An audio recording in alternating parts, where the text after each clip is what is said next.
worlds thins as players gather, dice in hand. With each roll and decision, reality blurs, giving way to a realm of dragons, magic, and untold adventures. The docks unfurl before us, a living, breathing tapestry of maritime life. The air thrums with the symphony of commerce, the creaking of ships, the shouts of sailors, the plaintive cries of wheeling gulls. Salt and tar mingle on the warm breeze, carrying whispers of far-off lands and untold adventures. Through this controlled chaos, 4 figures cut a path, their very presence seeming to part the crowd like the prow of a ship through choppy waters. These are no ordinary travellers, but seasoned adventurers, their bearing speaking of battles fought and won, of staring into the abyss and emerging unblinking. In the lead strides Jelani, wave chaser claw of the seas, a tabaxi swashbuckler whose every movement exudes fluid grace. His hand rests casually on the hilt of his cutlass, fingers tapping out a rhythm known only to him. The sea breeze ruffles his golden striped fur, carrying with it the promise of high seas and higher stakes. A few paces behind, Nali Shadowleaf Silentfoot seems to glide rather than walk, her paws barely making a sound on the weathered planks. Her fur, a mottled canvas of blacks and greys over golden and light brown fur reminiscent to a cheetah, it seems to scatter the very light around her. Amber eyes, keen as a hawk's, constantly scan the crowd, missing nothing. Bringing up the rear, a veritable mountain-given life, is Krothar Cloudwatcher Stormheart. The Goliath barbarian's presence is like a force of nature, his massive frame dwarfing those around him. His white hair, streaked with bands of icy blue, whips about his face in the sea breeze, a stark contrast to his storm-grey eyes that scan the horizon with unwavering vigilance. At Krothar's side, a striking counterpoint to his imposing bulk, walks Valyria Littlehorn Gloomfire. The young tiefling's vibrant purple hair dances in the wind, her soft pink skin seeming to glow with an inner light. Despite her youth, there's a fierce determination in her bearing, a fire in her eyes that speaks of trials faced and overcome. As they move through the crowd, the very air seems to crackle with potential. These 4, chosen by fate and bound by the ties of the company, are about to embark on a journey that will test the limits of their courage and the strength of their convictions. The bustling port fades into insignificance around them, a mere backdrop to the epic tale about to unfold. Well, well, if it isn't the infamous Cloud and the little horn in the flesh, the tales of your exploits have reached even our keen ears. I must say, you're quite the odd pair. Ahoy there, land dwellers. Welcome to the Emerald Tide Runner. I'm Jelani, wave chaser, Claw of the Seas, captain of this fine vessel, and this bundle of mischief is my cousin, Nali Shadowleaf. The pleasure's ours. I'm Krothar, but friends call me Cloud, and this little firecracker here is Valyria, though you might know her better as Little Horn. We may be an odd pair, but we're as thick as thieves.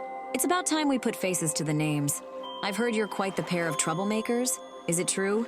You once outran the entire Crimson Fleet with nothing but a rowboat and a cask of rum? Oh, stories do have a way of traveling, don't they? But I'd wager you two are no strangers to stirring up a bit of chaos yourselves. Didn't you once convince an entire village that Cloud here was the incarnation of a mountain god? Aye, that we did. Though in my defense, I was simply standing very still. Not my fault they thought I was part of the landscape. As much as I'd love to swap tales of our daring escapades, I'm afraid we have more pressing matters at hand. Welcome aboard, friends. We've got quite the journey ahead of us, and I have a feeling we'll need every bit of skill and luck the 4 of us can muster. The 4 of them shake hands, a silent understanding passing between them as they acknowledge each other's reputations.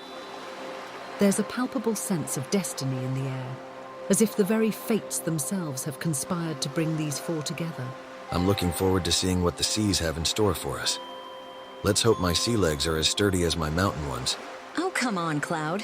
Where's your sense of adventure? I can't wait to see what trouble we can get into and out of. Trouble does seem to follow us wherever we go. But that's half the fun, isn't it? You've got that right, cousin. Now let's get this ship ready to sail. The wind's picking up, and I've got a feeling in my whiskers that we're in for one heck of a ride. The Tide Runner awaits, my friends. Let's be off with the tide. I can almost taste the adventure on the wind. Before your group can take another step, a sound rips through the air. a guttural, otherworldly bellow that seems to emanate from the very planks beneath your feet. A mysterious voice can be heard throughout the docks, echoing, malevolent, the words dripping with dark power. "Rise, my fallen warriors. Rise and serve your master once more." Time seems to slow as our heroes react, their bodies moving with the fluid grace of seasoned warriors. Hands fly to weapons with practiced ease. Jelani's paw wrapping around the hilt of his cutlass, Nali's fingers brushing the hilts of her throwing daggers, Valyria's hands beginning to glow with arcane energy.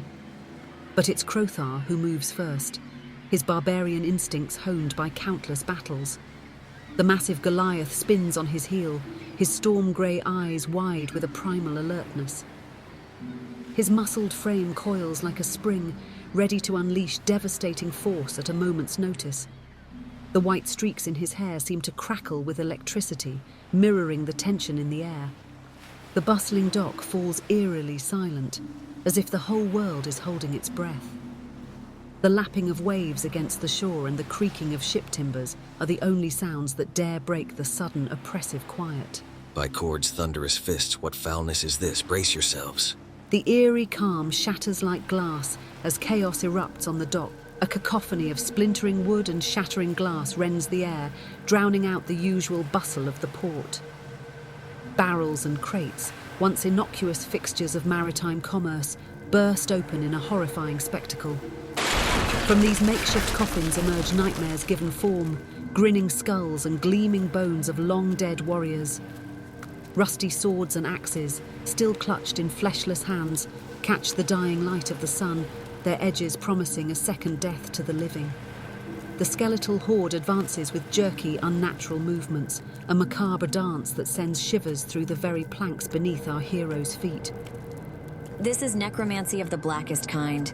Only a sorcerer of immense power could command such a host. We're in grave danger. All hands on deck. We need to be away from this accursed dock and fast. I'll not have my ship become a floating coffin. Aboard the Emerald Tide Runner, panic gives way to practiced efficiency. The crew leaps into action, their hands flying over rigging and rope. Shouts punctuate the air as they prepare for a hasty departure, their voices tinged with desperation. Valyria, Cloudwatcher, get to the ship.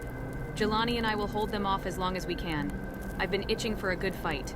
Let's see how these bony bastards fare against some real warriors. On the dock, our heroes stand as the last line of defense. The salty breeze, once refreshing, now carries the musty scent of open graves. Skeletons encroach from all sides, their bones clattering an eerie rhythm that threatens to drown out thought itself. The weathered planks creak ominously underfoot, as if threatening to give way and plunge our champions into the dark waters below. Littlehorn, stay close. We'll carve a path through these abominations. Jelani, Nali. We'll see you on the ship. I'm not some helpless child, Cloud. I can fight too. Let them taste hellfire. Now this is what I call a proper send-off. Nali, shall we show them how we deal with uninvited guests? I thought you'd never ask, Captain. Let's dance. Time seems to stretch and compress all at once. Each second feels like an eternity, yet there's no time to spare. The only chance of survival lies in reaching the Tide Runner, in holding off this tide of undeath long enough for the ship to cast off. But the path is treacherous, blocked by a wall of animated bones and rusted weapons. The air crackles with tension and the promise of violence. Our heroes stand poised on the knife's edge between life and death, their weapons at the ready. Behind them, the frantic cries of the ship's crew serve as a desperate countdown. Before them, an army of the dead advances, their hollow eye sockets fixed with malevolent intent. In this moment, suspended between heartbeats, the true nature of their quest reveals itself. This is no mere adventure, but a battle for survival against forces that defy the natural order. As the first skeletal warrior lurches forward, our heroes prepare to write the opening chapter of their legend in bone and blood on the docks. In the chaos of battle, Nali Shadowleaf becomes a living embodiment of her name. Her amber eyes, keen as a hawk's, dart across the makeshift battlefield. Time seems to slow as her feline instincts kick in, assessing the situation with preternatural speed. Time to make these bones dance. We need a clear path to the ship, and I aim to carve it. In a heartbeat, Nali springs into action. Her lithe form becomes a blur of motion, a deadly dance choreographed by years of training and honed reflexes. The fading sunlight catches her rapier, transforming the blade into a streak of silver as it arcs through the air. The clash of steel on bone rings out, a discordant note in the cacophony of battle. Nali's strike is surgically precise, finding the weak point in the skeleton's defense with unerring accuracy. Ribs shatter under the force of her blow, the sound of splintering bone echoing across the dock. The undead warrior collapses, a puppet with its strings cut, scattering across the weathered planks in a clatter of lifeless remains. But Nali doesn't pause to admire her handiwork. In the same fluid motion, she's already moving, her feet barely seeming to touch the ground as she dashes towards the Emerald Tide Runner. Her path weaves between friend and foe alike, a living shadow slipping through the chaos. As Nali clears a path, young Valyria takes center stage.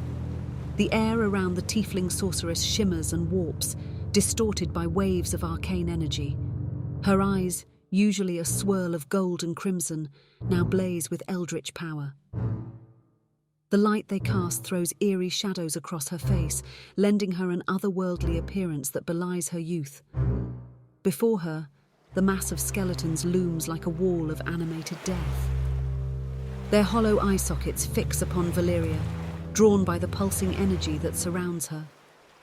The young sorceress stands her ground, her small frame a stark contrast to the horde that threatens to overwhelm her.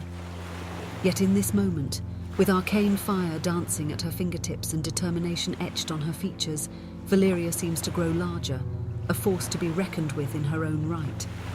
The dock creaks ominously under the weight of the undead army, the sound a grim countdown to the moment when Valyria must unleash her power. You dare threaten us with death? Let me show you true oblivion. I summon the fires of the 9 hells themselves, a fireball to turn these wretched bones to ash. The air crackles with arcane energy as Valyria summons her power. Her voice, resonant with the echoes of her infernal heritage, cuts through the chaos of battle. The very atmosphere seems to warp and twist around her, reality bending to her will. Suddenly, the world erupts in a maelstrom of orange and red. A fireball born from Valyria's outstretched hands hurtles towards the undead horde. For a heartbeat, time stands still as the orb of flames hangs suspended in the air, a miniature sun promising devastation. Then, chaos. The fireball detonates with earth-shattering force. The explosion rocks the dock, sending tremors through the weathered wood. Bones blacken and crumble in its wake, entire skeletons reduced to ash in the blink of an eye. The planks beneath char and smoulder, small fires licking at the edges of the inferno. A wall of heat washes over the battlefield, carrying with it the acrid stench of burnt marrow. The smell is overwhelming, a visceral reminder of the destruction wrought by Valyria's magic. As the flames begin to dissipate, tendrils of smoke curl upwards, obscuring the carnage for a moment. When the air clears, the path to the Emerald Tide Runner stands revealed. Where once an impenetrable wall of undead blocked their escape, now lies a scorched and empty expanse. The young sorceress's gambit has paid off, carving a lifeline through the heart of their enemies. But the battle is far from over. As the echoes of the explosion fade, attention shifts to Jelani. The tabaxi swashbuckler stands poised amidst the chaos, his green eyes darting between his embattled companions. The heat of combat rages around him, each of his allies fighting with every ounce of their considerable skill and power. What's a little dance with death without the proper music? Krothar, my mountain of a man, let me offer you a tune to swing that axe by. In the midst of chaos, a new sound rises above the din of battle, the clear, resonant notes of Jelani's lute. The tabaxi bard's fingers fly across the strings with preternatural speed, each pluck and strum a defiance of the grim scene unfolding around him. As Jelani's song takes shape, it becomes more than mere music. Shimmering strands of light begin to weave through the air, pulsing in time with the melody. This tapestry of sound and luminescence stands in stark contrast to the darkness of the undead horde, a beacon of hope amidst despair. The bardic magic infuses the very atmosphere, its power a tangible force that washes over friend and foe alike.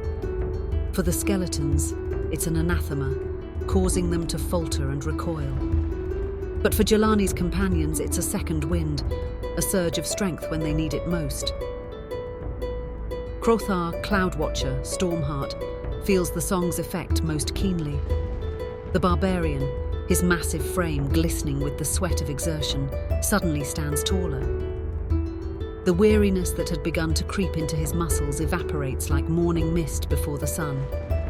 In its place, a fire ignites in his veins, filling him with renewed vigor and purpose. But there's no time to revel in this newfound strength. The undead press ever closer, a relentless tide of bone and rusted metal. Skeletal fingers, stripped of flesh but no less deadly, reach out for Krothar and his companions. The air fills with the dry clatter of their advance, a grim countdown to what could be the party's last stand. By the frozen peaks of my homeland, I'll send you back to the grave you crawled from. Feel the wrath of the Stormheart, you miserable piles of bones. The air splits with a sound like rolling thunder, Krothar's Battlecry. It drowns out even the crash of waves against the dock, a primal roar that seems to shake the very foundations of the world. In that moment, the Goliath barbarian becomes a force of nature incarnate. Krothar's great axe, once a tool, now an extension of his fury, becomes a blur of lethal motion. Each swing is a symphony of destruction, the whistle of its passage through the air, punctuated by the brittle crack of splintering bone and the groan of protesting wood. The dock itself seems to shudder under the onslaught, planks splintering beneath the sheer force of Krothar's blows. A macabre rain of bone shards peppers the battlefield, friend and foe alike caught in the storm of Krothar's rage. Skeletons, once a terrifying horde, now shatter like porcelain dolls before the Goliath's might.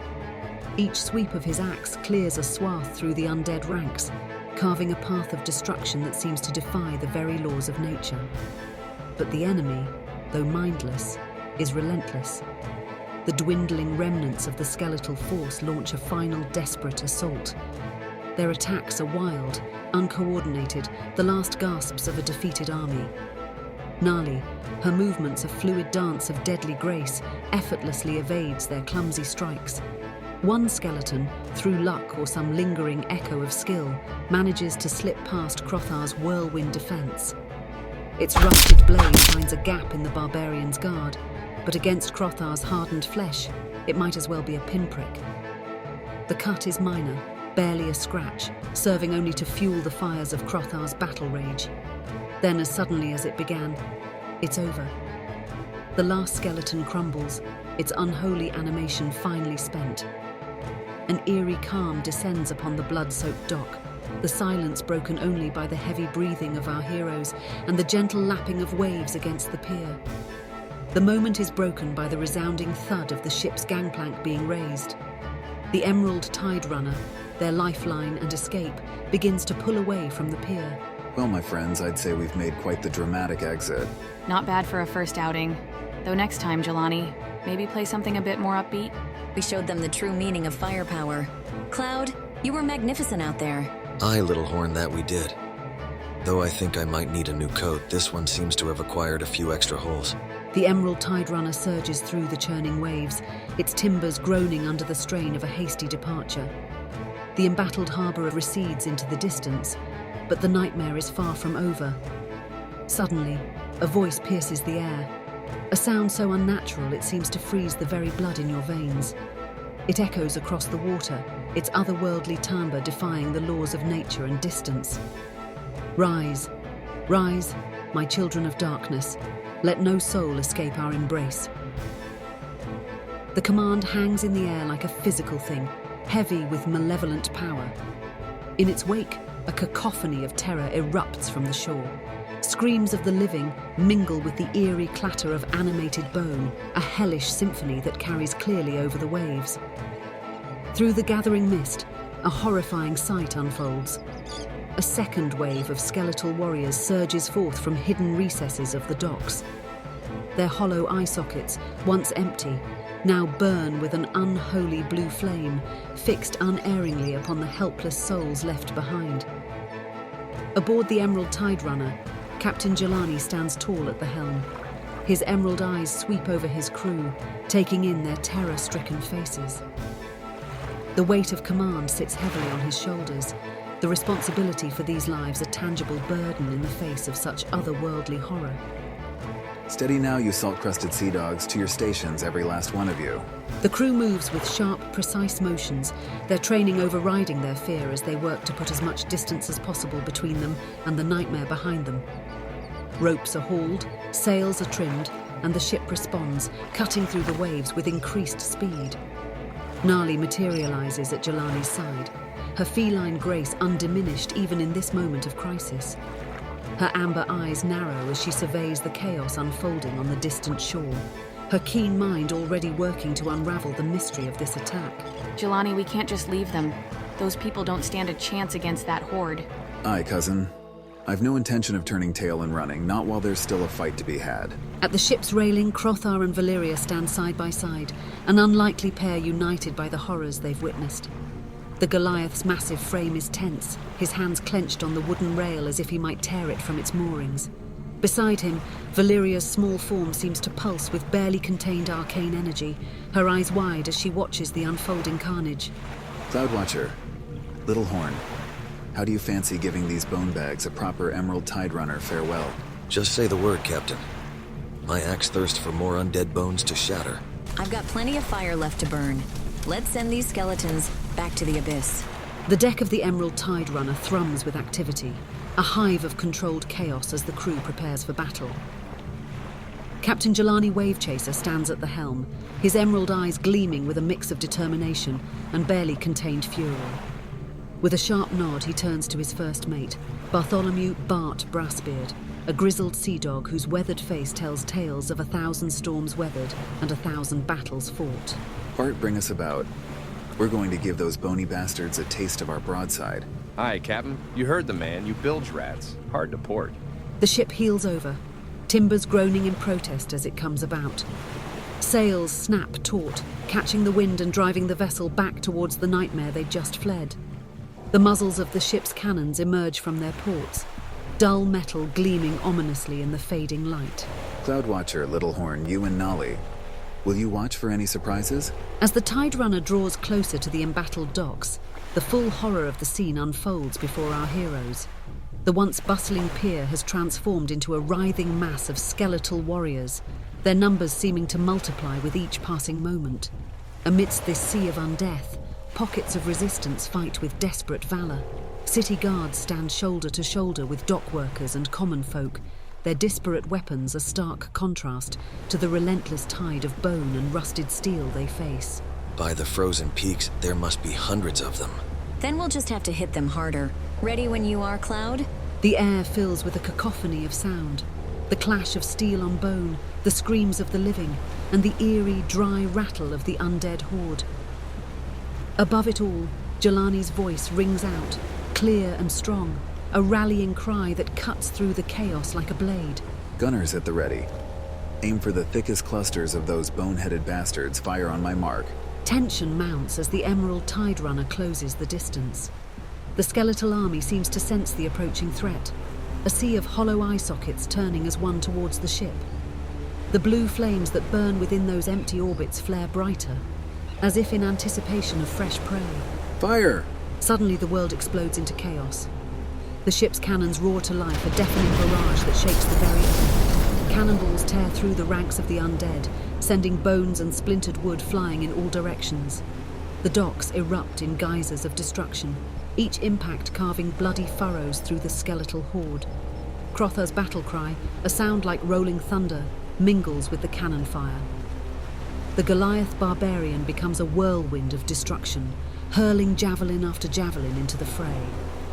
Each projectile, imbued with the power of his thunder magic, explodes on impact, scattering bones and sending shockwaves through the undead ranks.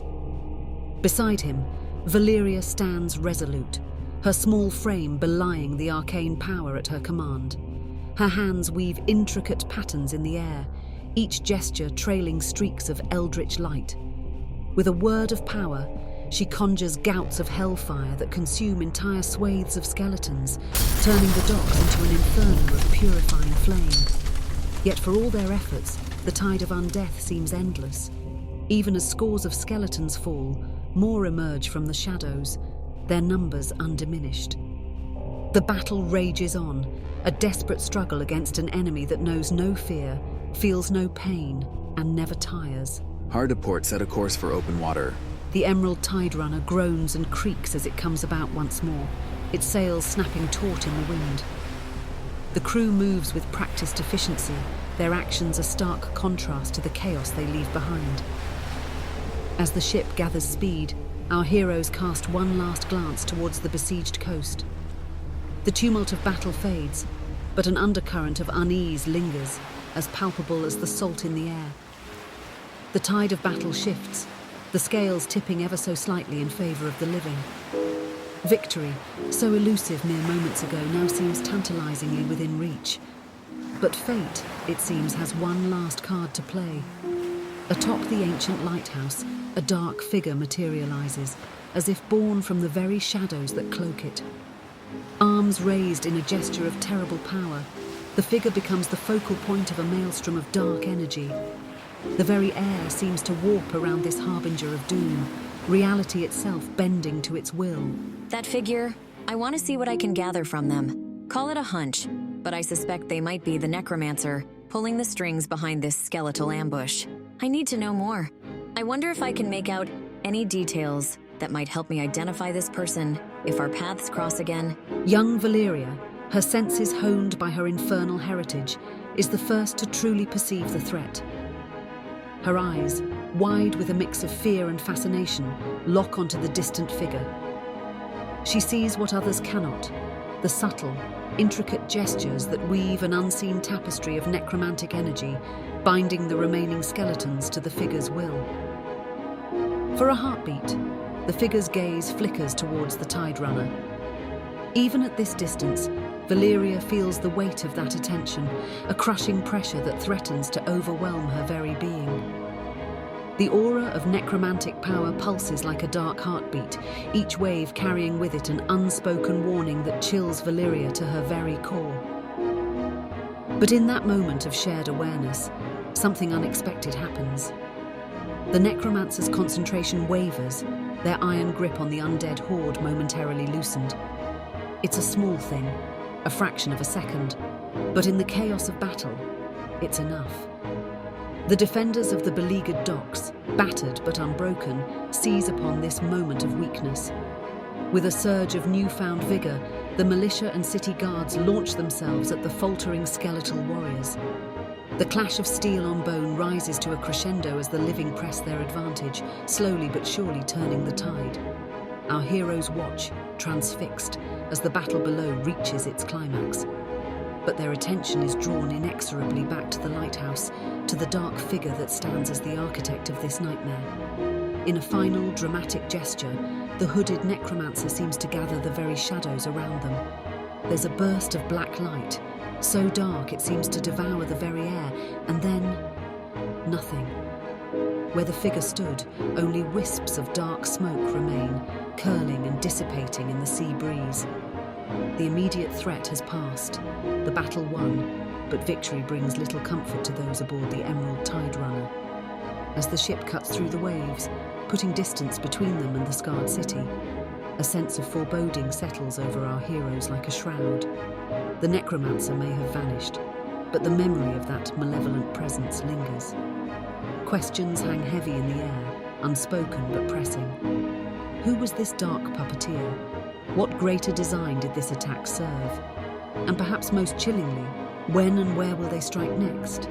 As night fully claims the sky, the Emerald Tide Runner sails on, carrying our heroes towards an uncertain future.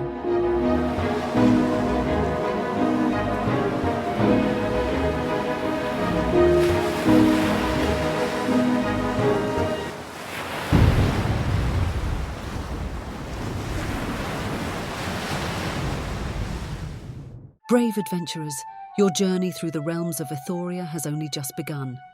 The echoes of battle may fade, but the call to adventure rings eternal. Will you answer that call? Will you delve deeper into the mysteries that await, unravel the secrets of the Drake Tide coast, and face the darkness that threatens to consume all? The choice is yours, hero. Don't miss a single moment of this epic saga. Like this video to fuel the fires of adventure, and subscribe to our channel to ensure your place among the legends of Euphoria. Hit that notification bell, and you'll be the first to know when new episodes drop.